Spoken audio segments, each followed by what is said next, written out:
The White House Budget Office testified privately about the president's order to hold military funds for Ukraine last summer. As CBS News correspondent Kenneth Craig reports, it ends a dramatic week of open hearings. President Trump tweeted Saturday that the economy and stock market would come crashing down if he's impeached. On Capitol Hill, House lawmakers held a behind-closed-doors deposition with senior White House budget official Mark Sandy. He testified about the freezing of nearly $400 million in military aid to Ukraine last summer, a key part of the investigation. They can keep, having secret depositions down here in the basement of the Capitol. But I think the American people see through this whole thing. On Friday, former U.S. ambassador to Ukraine, Marie Yovanovitch, talked about being pushed out of her job by the president and his allies. About an hour into her testimony, President Trump tweeted, "Everywhere Marie Yovanovitch went turned bad. It is a U.S. president's absolute right to appoint ambassadors." And now the president in real time is attacking you. I mean, I can't speak to what the president is trying to do, but I think the effect is to be intimidating. Transcripts of closed-door testimony of Jennifer Williams, an aide to Vice President Mike Pence, were released late Saturday. Williams, who was on the July 25th call between President Trump and President Zelensky, testified she found the call unusual and inappropriate. And she said it shed some light on possible other motivations behind a security assistance hold, including President Trump's personal political agenda. Kenneth Craig, CBS News. Is one of several key figures on tap for open hearings next week. Back here in Montana, we turn to a problem that often goes unseen because of the stigma associated with it: teen homelessness.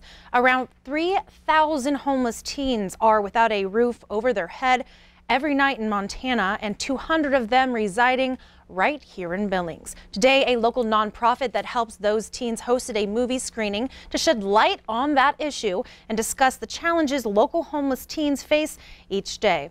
Q2's Mitch Laggy is standing by now with more on the screening of Lost in America. Mitch? Zoe, the film Lost in America follows director Rotimi Rainwater and his journey across the country, hearing the stories of America's homeless youth. After the screening today, state social workers, members from the Tumbleweed Youth Program, and Billings School District staff spoke about their experience working with local homeless youth. One thing working against those trying to tackle the problem is the overburdened system. Members on the panel said social workers right now are dealing with 40 to 50 cases each, when that number should be closer to 15 or 20.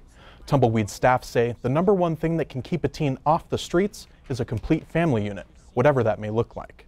Because once a teen becomes homeless, they have a higher likelihood of becoming a victim of human trafficking, among a slew of other problems.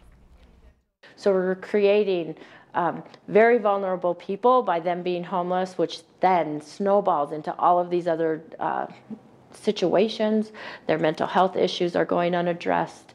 If they weren't an addict, they're probably going to become an addict. So now we have a huge issue because we had family conflict that went unaddressed and the youth chose to leave to the streets.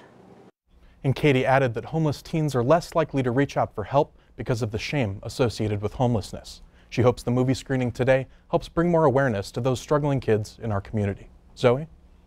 Thank you, Mitch.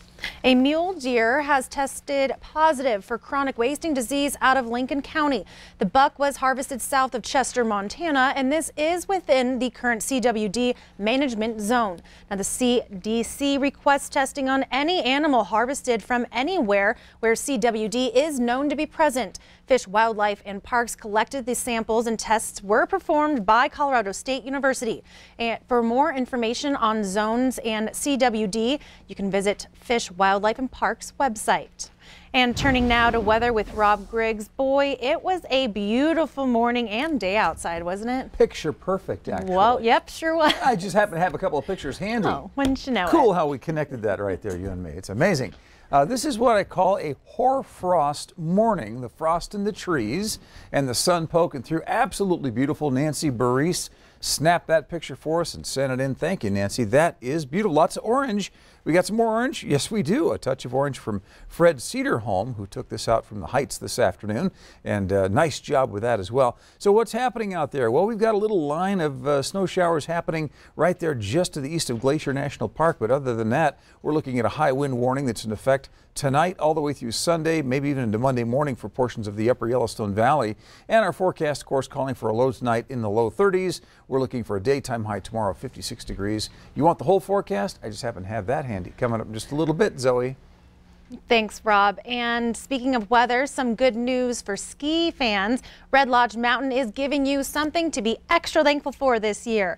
The mountain is opening early for a bonus weekend on November 23rd and 24th.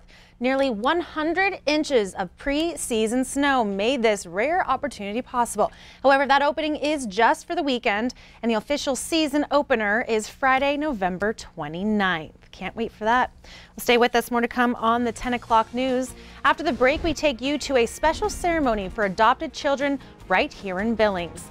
And in sports, Huntley Project's girls win their 100th straight match and another state volleyball title. We'll hear from them, plus a full day of high school and college football coming up.